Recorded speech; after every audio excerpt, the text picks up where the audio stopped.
The single-payer form of health insurance for all Americans. Could this be the year that this long-debated form of medical care coverage some are so passionate about becomes a reality? You're listening to ReachMD Radio on XM 160, the channel for medical professionals. I'm Bruce Japsen, the healthcare reporter for the Chicago Tribune, and joining me today is Dr. David Himmelstein. Dr. Himmelstein is an associate professor of medicine at Harvard Medical School who practices and teaches primary care internal medicine at the Cambridge Hospital in Cambridge. He is also co-founder of Physicians for a National Health Program and co-authored the group's original single-payer health reform proposal. His research focuses on problems accessing care, administrative waste in the healthcare system, and the advantages of a national health program. He joins us today from his offices in Cambridge, Massachusetts. Dr. David Himmelstein, welcome to ReachMD Radio on XM 160, the channel for medical professionals. Thanks for having me. Well, it's great to have you on. You and I have talked many times over the years, including some of your colleagues, like Dr. Quentin Young and Dr. Steffi Wohlhandler. And it's interesting to me that we've reached a point in this country where single-payer health reform has a chance, does it not? I think so. It's at this point pretty clear that the majority of the American people want it.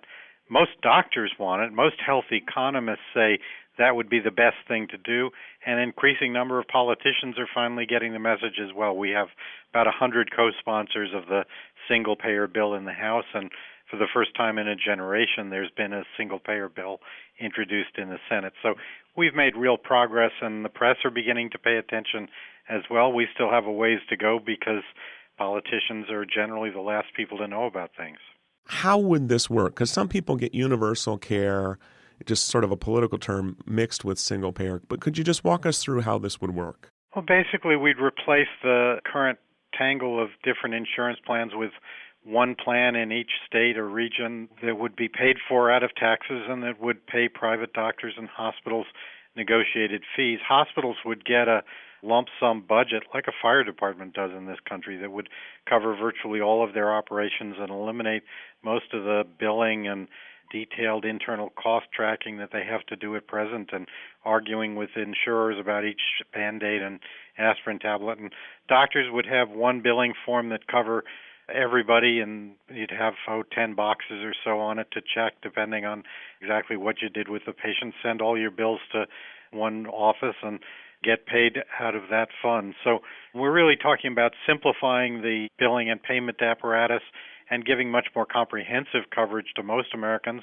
covering everyone. This would save a tremendous amount on bureaucratic costs, both at the insurance company level. So at present, our insurance companies are taking about 14 cents of every dollar for their overhead and profits, and we think we ought to be able to cut that down to 1 or 2%. Canada, at this point, takes only 1% overhead. Our Medicare program is about 2.5%, 3% overhead. We ought to be able to get down in that range pretty easily. And for doctors and hospitals, you'd save a huge amount on the paperwork we face.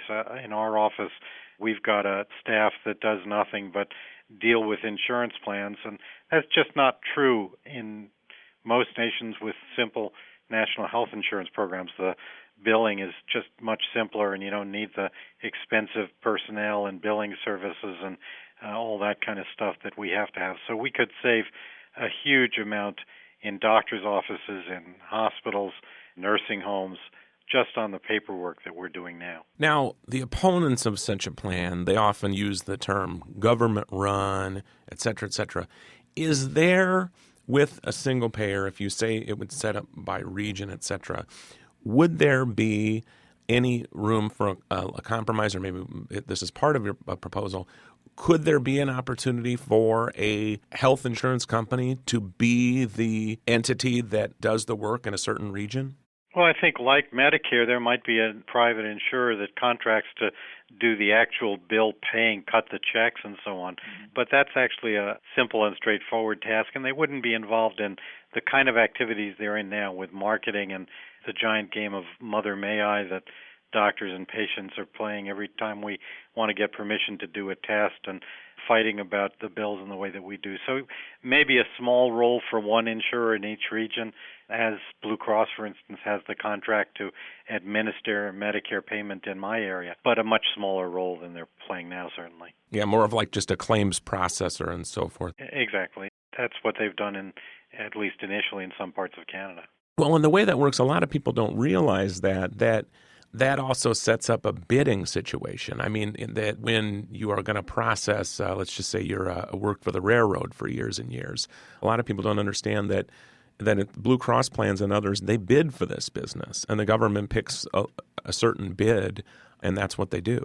Yeah, and I mean, again, we're really talking about a minuscule amount of work compared to the expense that we now incur for these insurance plans. And I mean, it's a subcontract of government, and in much the same way that a lab might have the contract to do lab testing in its area, that sort of thing. And the other side also often says, like, well, we do this, we do that, we save money because we have the best information systems, et cetera, et cetera.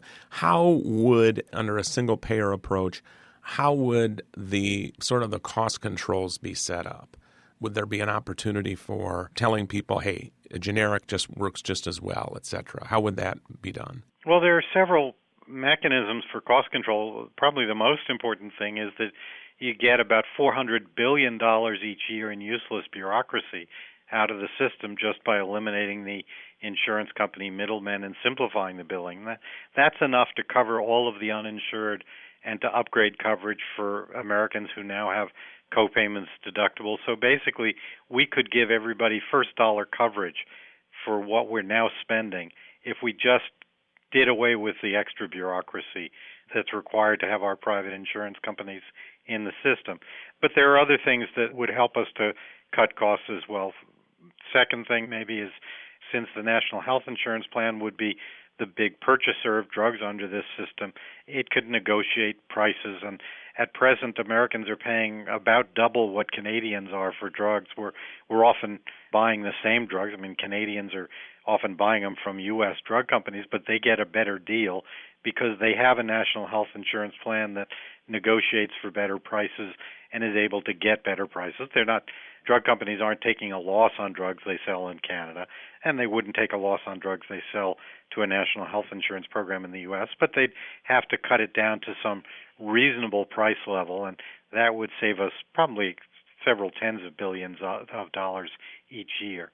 A third thing is that we'd undoubtedly want to rationalize the health planning. So at this point, we've got a surplus of high-tech facilities in some regions of the country and a deficit in others, and we need to actually even that out and put the facilities and high-tech machinery where they do the most good. So no point in having multiple transplant programs right next to each other in one city, as we've had in Boston, several of which may not be doing enough transplants to be good at it. We ought to regionalize that kind of technology.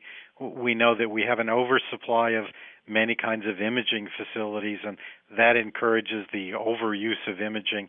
So we need to rationalize health planning in that way, and the National Health Insurance Program has some levers to do that. We need to be careful to make sure we have enough, but the oversupply at present is really a problem.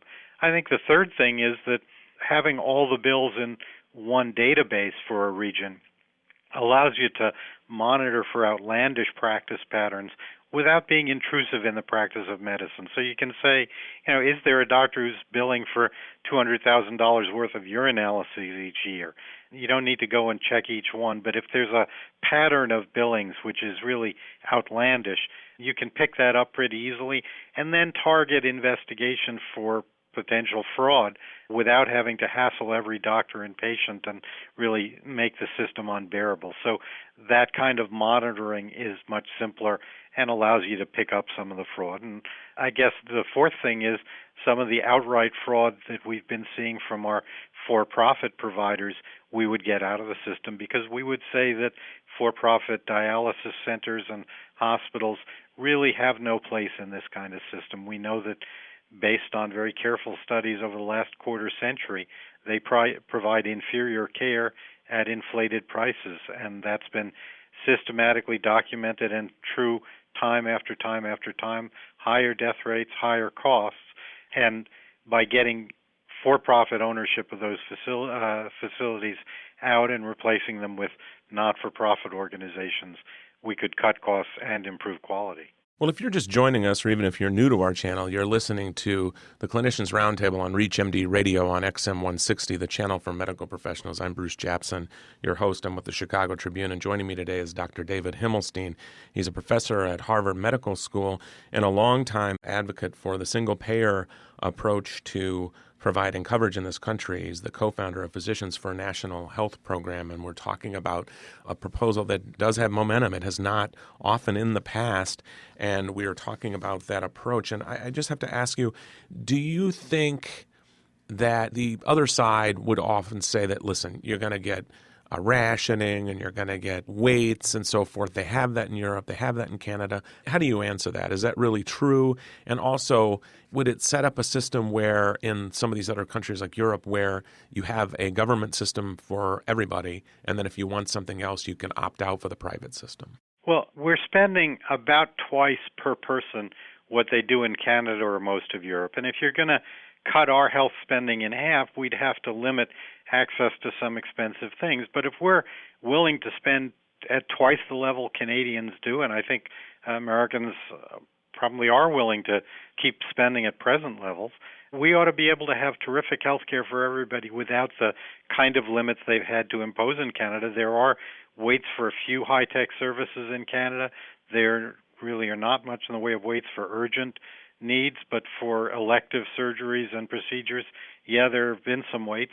We ought to be able to do without those if we spend, as we now do, $4,000 per person more than they spend in Canada. I think what's remarkable is that in Canada and European countries that spend much less than we do, they do a remarkably good job given their relatively low levels of spending. So for any amount that you spend, you get more care, more efficient and effective care with a single-payer system than with the current public-private mix that we have. I think the question of allowing people to opt out, we'd allow people to buy coverage for things that aren't covered under the public system. So if you wanted plastic surgery, cosmetic surgery, sure, you could buy coverage for that or buy it privately. But like today's Medicare program, we would say that you shouldn't be able to buy coverage for something that is covered under the public program. And that's important for a couple of reasons. One is that if you allow a private insurance market that duplicates the public coverage, then there's a strong lobby to make the public system inadequate, because the only way to sell the private insurance or the private care is if the public system really isn't meeting the needs. And that means that the private insurance companies and the private providers there who want to be outside the system have a very strong incentive to undercut the public system, to lobby Congress to underfund it, to make sure that the provision is inadequate. We need rich people's political heft to lobby to make sure that the system is well maintained. So when Mrs. Eaton of Eaton's department stores up in Canada has to wait for a CT scan, that's actually a very powerful force to try and increase fundings for CT scanners in that country. And we need to make sure that rich people are getting their care in the same system as poorer people in this country in order to capture their political might to keep the system well funded. So that's actually the principal reason to do that. And as I say, in Medicare, that's what we've chosen to do for the elderly, and I think we ought to duplicate it nationally. And do you think something's going to pass this year? Hard to say at this point. I mean, the impulse in Washington at the moment is to do something that really keeps the private insurance companies in the mix. And the problem with that is it makes political sense, but it's economic nonsense. So if you want to expand coverage and keep private insurance going, you have to expand the cost, and it's very expensive. I think we may get something out of Washington. It's a fluid political situation. We're pretty hopeful. Okay. With that, I'd like to thank Dr. David Himmelstein, who's been our guest from Harvard Medical School, and he's co-founder of the Physicians for a National Health Program, which has some momentum this year behind the single-payer approach to covering every American with health insurance, and I'd like to thank him for being our guest. I'm Bruce Japsen with the Chicago Tribune, and you've been listening to the Clinicians Roundtable from ReachMD Radio on XM 160, the channel for medical professionals. ReachMD online, on demand, and on the air. Please visit us at reachmd.com, and I'd like to thank you today for listening.